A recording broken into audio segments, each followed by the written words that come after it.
Well, good morning, folks. This is a two-part video, and this is part one, and it's about beginning watercolor techniques.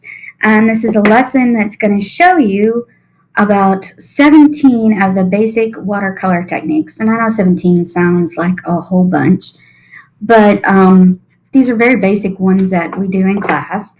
And you're going to be exploring these 17 watercolor painting techniques, and you're expected to follow along with me and do these with me.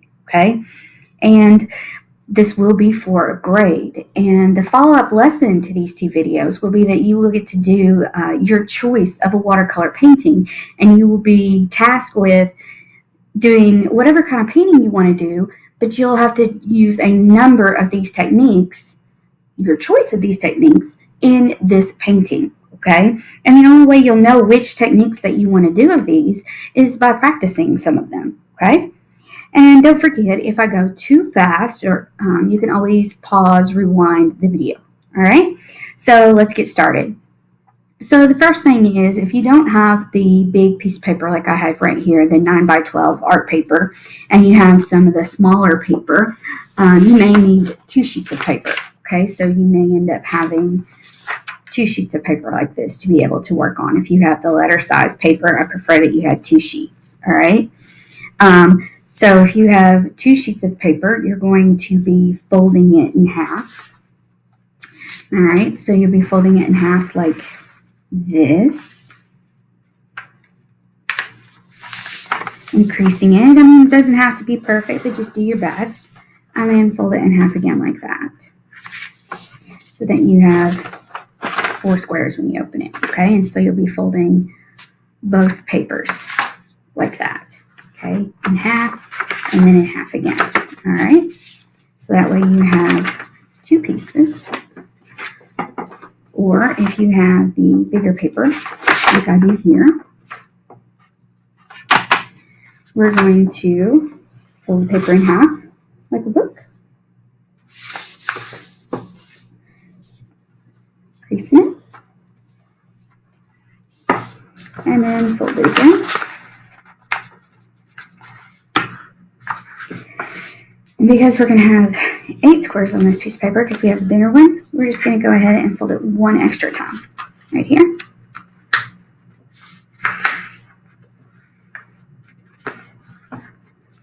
And hopefully this worked out for us. It's a little harder to crease because it's a little thicker. So when I open it up, yeah, I have my 8 squares, okay? So no matter if you had the 4 squares or the 8 squares, what I'd like you to do now is go back and use your pencil and just go over your lines here straight as you can. Doesn't matter if it's not exactly perfect. If you have your 2 sheets, go over both sheets. If you have your 1 sheet, you're going to go over it like this.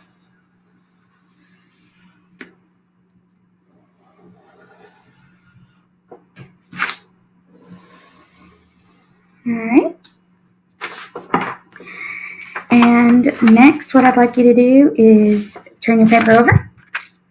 And I would like for you to put your first name and your last name and your class and teacher name. If you're in 5th grade, you have a teacher's name that you come with. If you're a middle school student, you have 1st, 2nd, 3rd period. Okay? 4th period. All right. And flip it back over. So this is the front of our paper. All right. The next thing I'd like for us to do, just to make us all on the same page, whether we have the smaller sheet or the large sheet, is we're just going to go ahead and take this piece of paper and fold it in half. Now we're all working on the same size. If we have a larger paper, we just fold it in half. If we're on the smaller paper, there was no reason to fold it in half. So now we're all on the same sheet. Now just make it easier for all of us to be on the same page, all working. Okay? All right. So we're going to work together, and we're going to talk about some of the different techniques. And in the first video, we're just going to do part of the techniques, because some of the techniques, it's going to be better if we let the paint dry overnight. And then in a second video, we can get some different supplies out. So it's going to just work better to have this half and half. Okay? So we're going to label these techniques as we go as well, because this is going to help you later on know which techniques you want to use. So in this box right here, right up here, top left hand, and I know that's left because my hand makes an L. Left hand corner, I'm going to put number 1. It's my first technique, and I'm going to write the word flat, or words flat, wash. That's our first watercolor technique. Now I'm going to kind of set this aside for a second, and I want to talk to you about the art supplies that you're going to need for today's lessons. Okay? All right, you're going to need some watercolor paints. This is Crayola brand right here. This is my favorite type of watercolor paints that come in these kind of plastic containers. I've broken off the little piece here that they used to hang it up on the store. This is my favorite paints. They're a little brighter or a lighter color. They're kind of mid-range in the prices. It's usually around $1.97 or so for this container. It comes with a decent brush, so I really like this brand. The more expensive brand is Prang, P-R-A-N-G. Their colors are a little more darker, a little more intense. They're a little more expensive. And then the cheaper brands, Crazy Art, or if you get like a Disney themed character type paints or whatever, they usually are cheaper. They usually look more like this, maybe. I don't know what brand this was. Oh, this says Rose Art. All right, Crazy Art, Rose Art, things like that. They're usually a little bit cheaper than Crayola. Where this might be $1.97, this might only be $1. They're decent. Their colors are usually a little off. Like the red usually doesn't look as red, but that's okay. The only thing a lot of times is these kind of paints don't usually last as long as these. They're usually like a one-time thing. It seems like one time I'll use them for one paint, and then all of a sudden I'm at the bottom and there's not a lot of paint left. So it kind of depends on your price range or what you want to use. Sometimes I like mixing them because, this blue may be a little different than this blue. So if it's nice sometimes to get some value changes in there. You're also going to need a cup with water in it. You could use any kind of cup that you have at your house. Watercolor is not toxic. I would just make sure if it's a regular drinking glass that you guys clean it out. I kind of have a designated cup at my house that we use for painting. This is an old cup that's actually heavy duty plastic, so it's very hard to tip over. It's kind of heavy at the bottom. So I really like it. And as you can tell, it's kind of icky and nasty inside, so we don't drink out of it. And we use it a lot for painting. It's my designated painting cup. But you could also use like this actually has my drink in it, but my apple juice. But you can use like a red Solo cup or any kind of cup like that. Anything like that you want to use. In my classroom, we actually use Folgers cans of old coffee. You're also going to need some paper towels today. I'm using fast food napkins. Paper towels work the best. I warn against using Kleenexes or any kind of tissue like that because a lot of times those tissues have antibacterial stuff in it or lotion, puffs, Kleenexes and things will have lotion in them for your noses. So you want to be careful because that oily stuff can get into your artwork and ruin it. So if you do use any kind of tissues, you got to make sure it doesn't have any kind of added stuff into it. I just find that napkins and paper towels work the best. I really like Great Value. Walmart's Great Value paper towels the best. They're my favorite. And then you're also going to need some just generic, plain old table salt. Not sea salt, anything special like that, just plain old table salt. And if you are going to use some salt, you just need a little pinch of it. And I would get some and put it over to the side. You don't want the whole container of salt that you're going to dip, germy fingers in. Maybe just put a little, pour a little salt over to the side that you're not going to put back into the container that you're going to season your food with later. Because you don't want to put your dirty fingers in the salt that everybody's going to then later want to put on their popcorn. Okay? All right. So that's pretty much all we need for today. Optional could be something to cover your clothing if you're messy. Watercolor is water-based paint, so it should wash off and wash out of your clothing very easily. It should not stain. And you may want something to cover your table.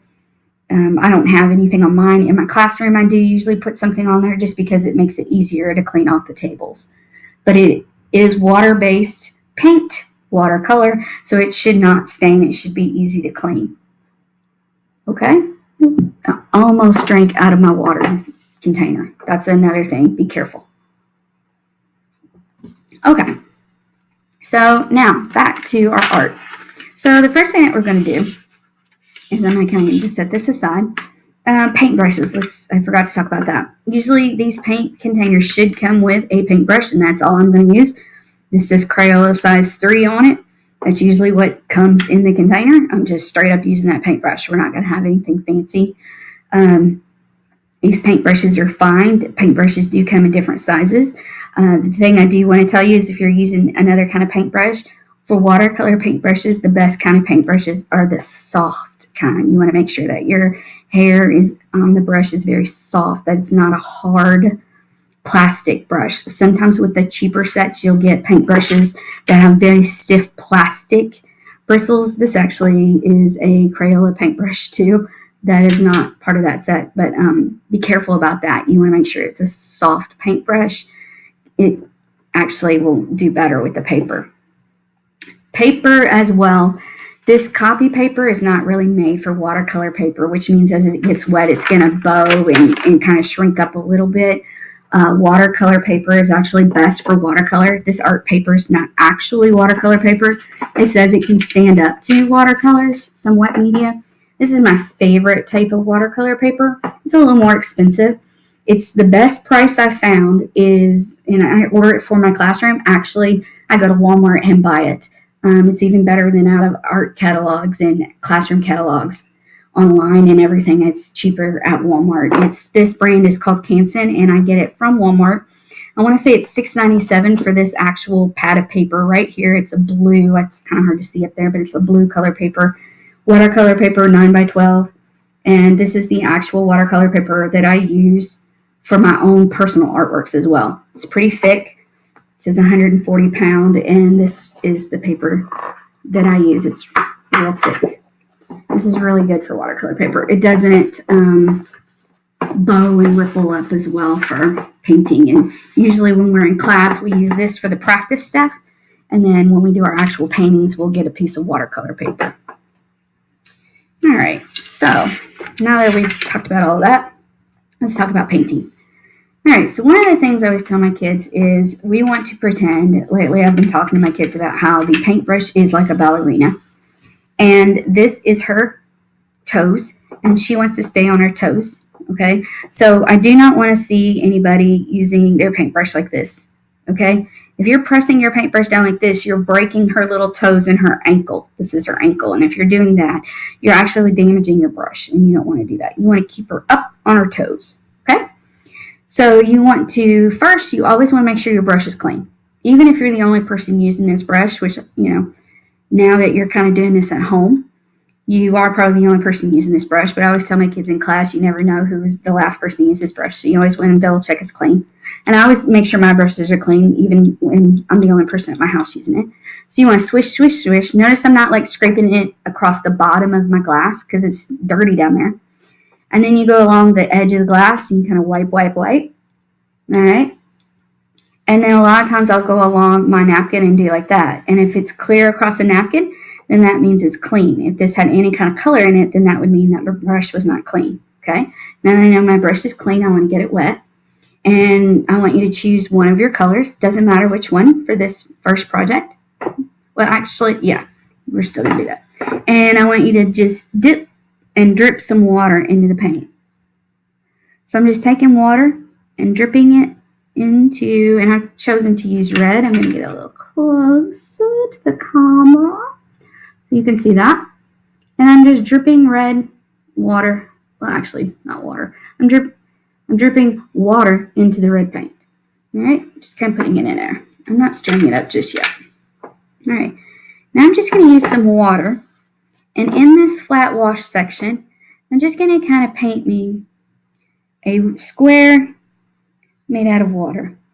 And again, I'm just kind of using her toes. I'm not trying to smash her ankles down. And I'm not going all the way to the edge. I'm basically just right here painting a square. Just that big. I don't want to go off the edges. I don't need to get it all over my table.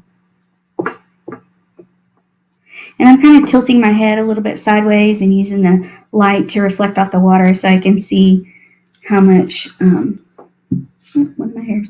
how much water I've gotten on here and if I've gotten me a nice size square. Okay, so I've wet the surface first.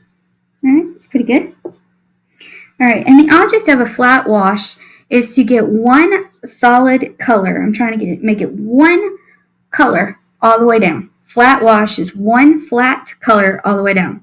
Okay? Now I'm taking my ballerina and I'm dipping it in my red, and again I'm on my toes, and I'm just swirling all the paint around in there and the water and just kind of mixing it up, getting it all nice and juicy in there. I'm not scrubbing the top of my paint, I'm just using my toes. All right, once I feel like I got it all nice and juicy, I want to just paint this square, and I'm just going back and forth in the same direction. And I'm just trying to get this to be this nice color red. Red's one of my favorite colors. Red and black. So, and my goal, and it doesn't always work. It's one thing about watercolors that's both awesome and very frustrating as an artist. It can be very, very, what's the word? Unpredictable. You can get some great, great things with it, but then it doesn't always turn out exactly how you want it. So I'm just going back and forth, trying to paint inside that square I had it. Now you notice I'm not trying to make it a perfect square. My goal is to just try to get a nice flat wash. I'm just trying to make it the same values, the same lights and darks of that same shade of red. I just want it all to be the same color red all the way down. A flat wash, one flat color.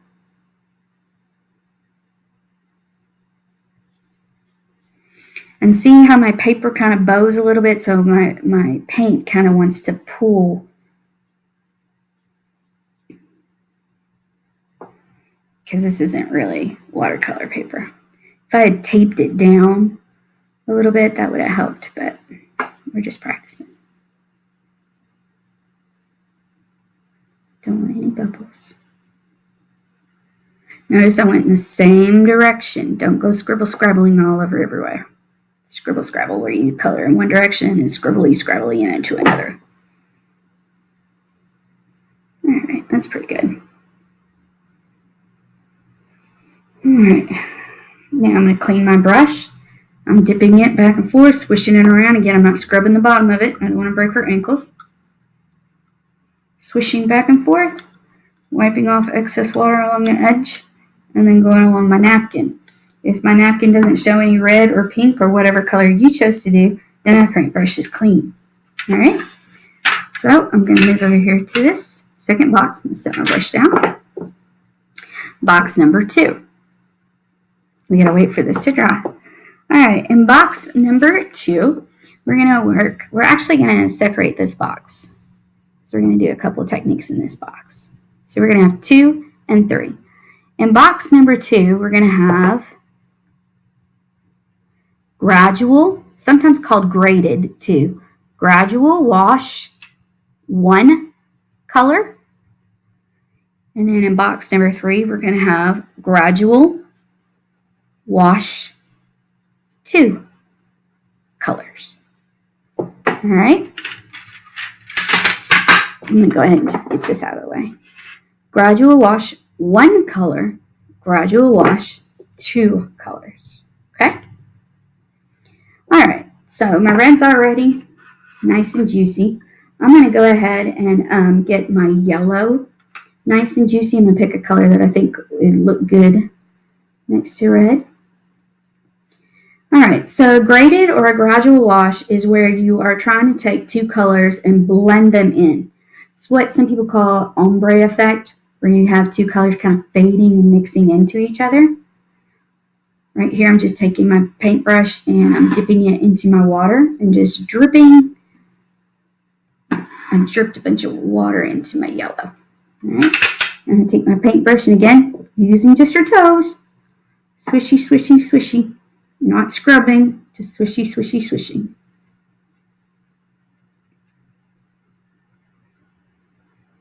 All right. Okay. Now I'm going to clean my brush. Make sure it's nice and clean because I forgot to do something. Wiping off the excess, making sure it's clean, using my napkin. All right, that's clean. Sometimes you may need to like roll your brush like this because you'll get water up in here, and as you're painting, that water will drip down and get onto your picture, and you don't want it to ruin it. All right, so now I'm going to take my paintbrush and just with some clean water, I'm going to paint me just a little rectangle in this first number 2 box. Just a nice little rectangle. And don't forget, you may have to tilt your head a little to the side to make sure you're getting a little rectangle. And again, I'm not going off the edges. It's only about that big and about that wide. Okay? So I have only a little box here. Alright, and I'm going to use the red. And I'm going to dip it into the red just one time. Making sure I get a nice full brush of red. And I'm going to start on this hand, on this side, left-hand side.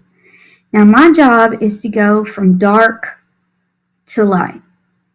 I'm making a gradual wash from dark to light. And I can't get any more paint.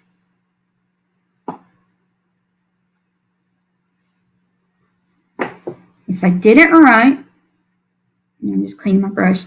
If I did it right, what I want it to look like is that I gradually went from dark to light in one color.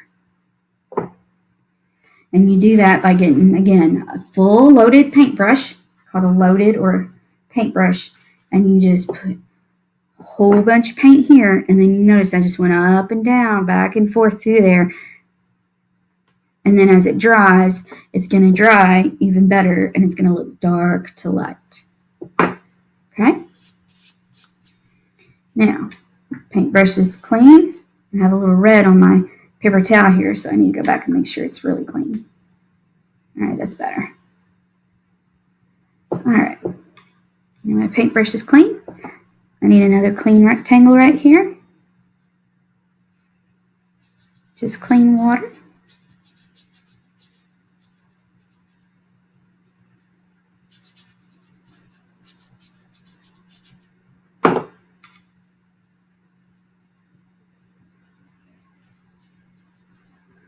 Okay. This time we're going to try a gradual wash using 2 colors. We're going to see what happens. Okay. So I'm going to try this again using loading my brush up with just the red. Again. Now if your color is starting to run out a little bit, don't forget you can always add a little more water. All right. I'm going to load it up with red. I'm going to start with red on this side. Spreading it out as I go. And I'm going to stop a little past halfway. I'm going to clean my brush really well. Back and forth. Swish, swish, swish. Swishy, swish. Rip off the excess. All right. I'm going to put a little bit more clean water in my yellow. Make sure it's not getting dry.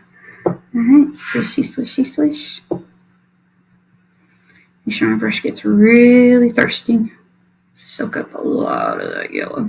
All right, now I'm going to start on the opposite side. I'm going to go this way. And I'm going to run it into my red.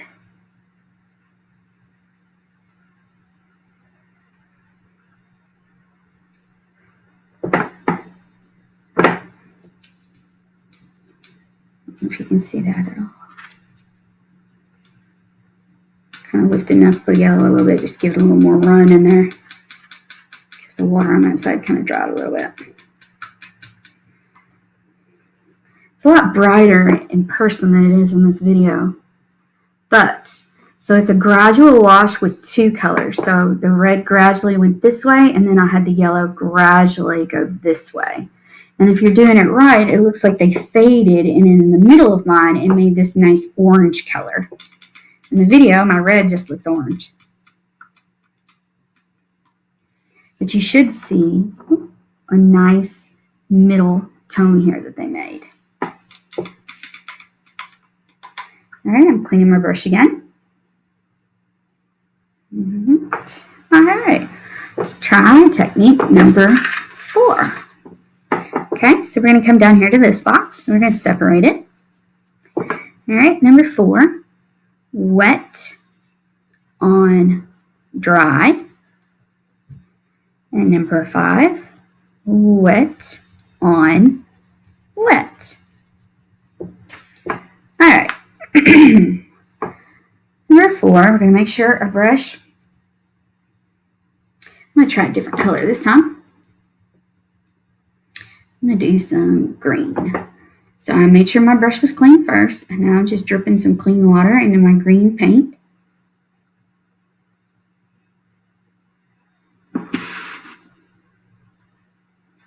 All right, just using just my toes. Swishy, swishy, swishy. This time, wet on dry means I'm going to put wet paint on a dry surface. I'm not going to wet my paper. All right.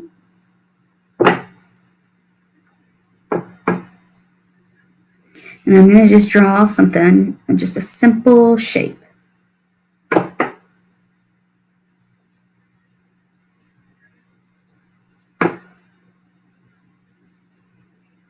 So I'm just going to do a simple heart.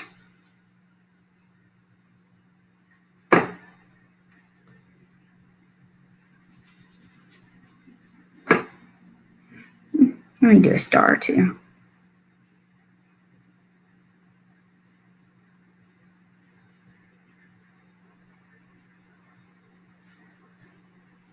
And I'm using just the tippy toes so I can get some fine skinny lines on there. Alright.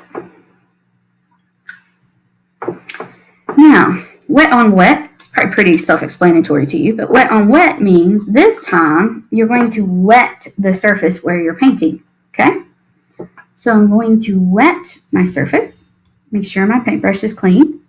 Alright, and I'm going to wet my surface. I'm going to kind of wet it in a heart shape.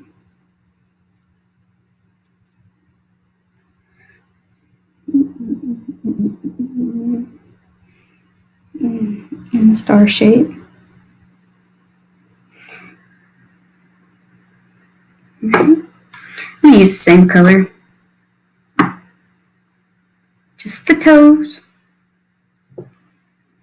And watch what happens. Watch the difference. Do you notice what's happening with my brush strokes this time?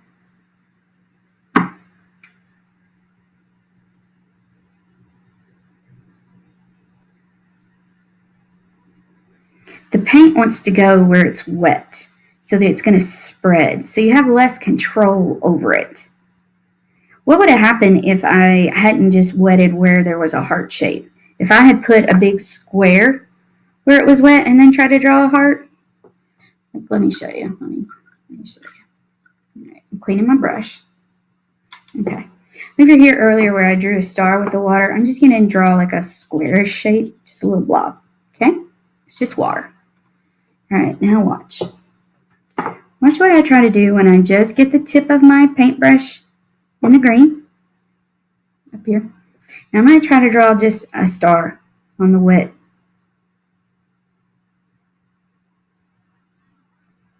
I'm trying to fill it in like I did the other one. See how it spreads? That's what happens when you do wet on wet. It's not necessarily a bad thing. It just depends on what kind of technique or what you're looking or trying to do in your picture. So you just have to be a little careful. Depends on what you're going for in your picture. Wet on dry gives you more crispy, what I call crispy edge. It gives you more control, more precise, more control. Wet on wet gives you, wet on dry, wet on wet gives you more of a fuzzier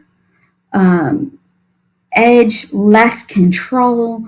This would be good for things that maybe are like further away in your design. If you were doing like a garden of flowers, maybe wet on dry would be the flowers and the things that are really close to you. And maybe these would be the ones that are a little further away because you want to show that they're further away in space.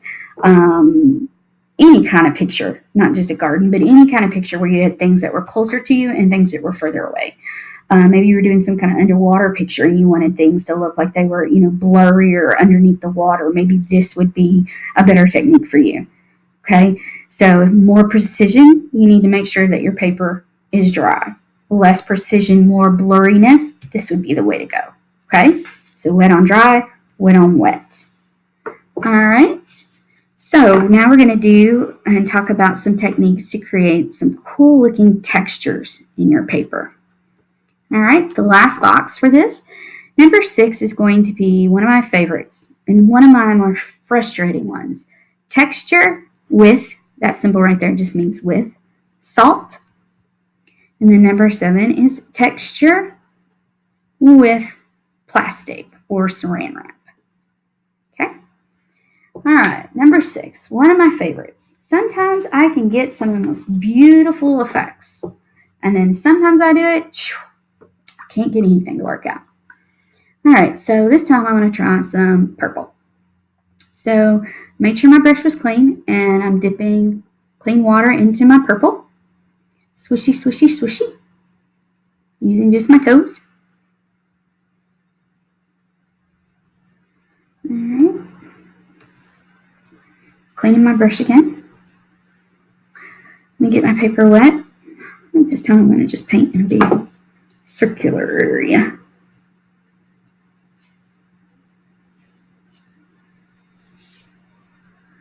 It's kind of ovalish. That'll be alright. Looks like an egg. Alright.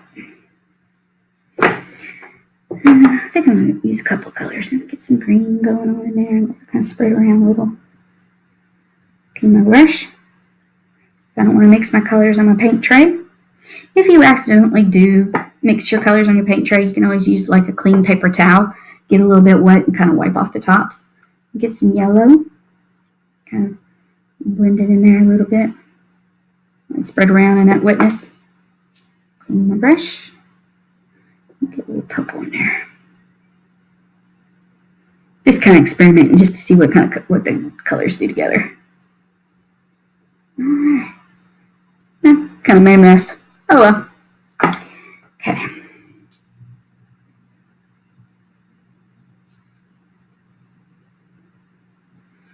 Alright. I'm going to take my salt. Remember, you don't want to be dipping your fingers in the salt that's going to, season your popcorn later.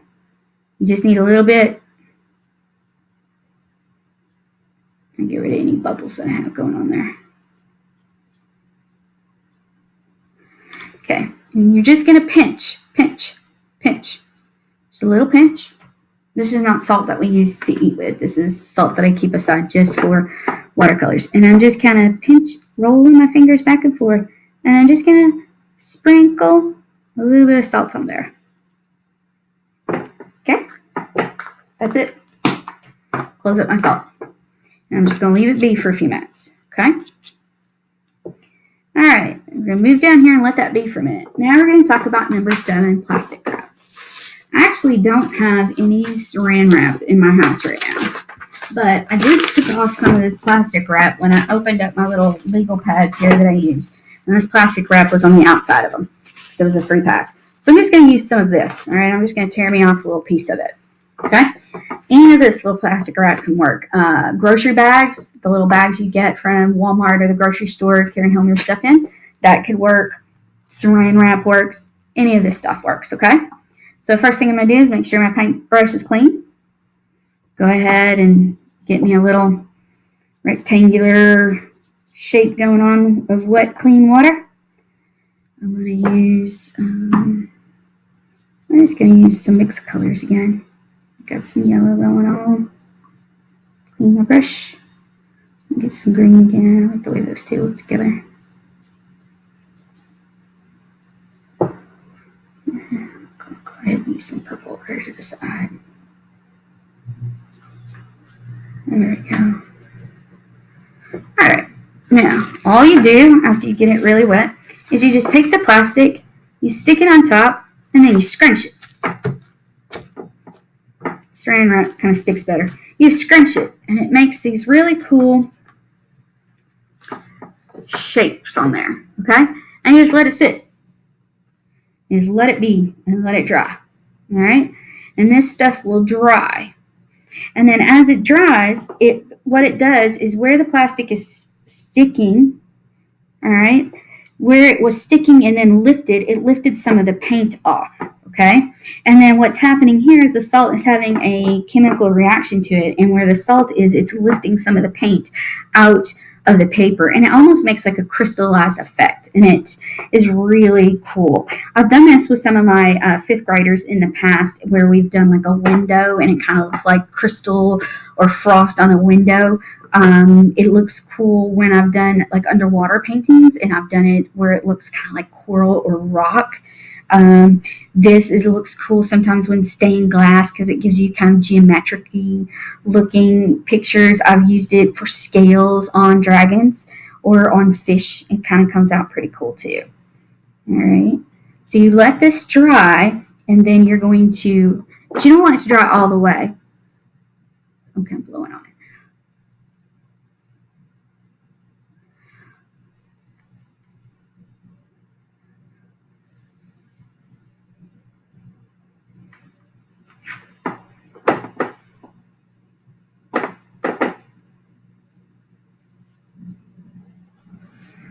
Right, we're going to let this dry for about, I don't know,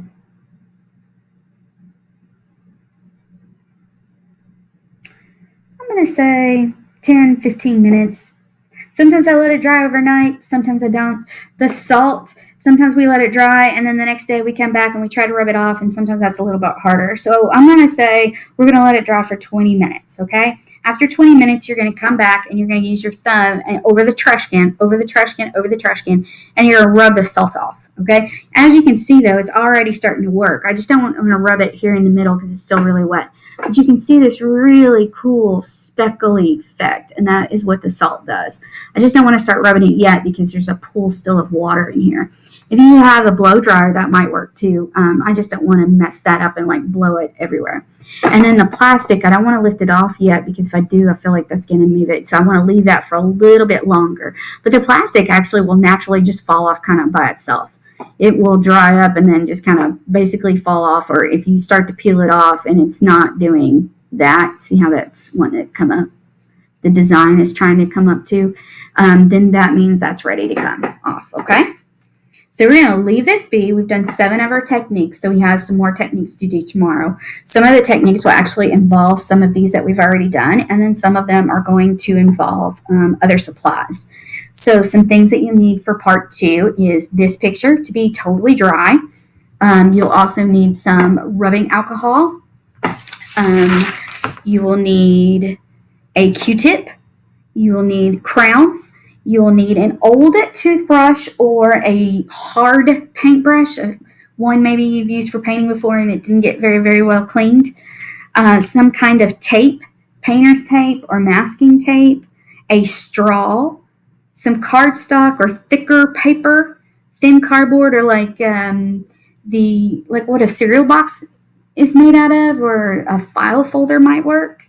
Okay, so one more time. This paper, but dry for tomorrow's video, a Q-tip, crayons, or a crayon is fine, rubbing alcohol, painter's tape or masking tape, an old toothbrush or an old paintbrush, a straw, cardstock or thick paper or very thin cardboard or like a cereal box or a piece of it, and you'll still need your watercolors, your paintbrush, water in your cup, and a napkin. All right, I'll see you later. Bye, guys.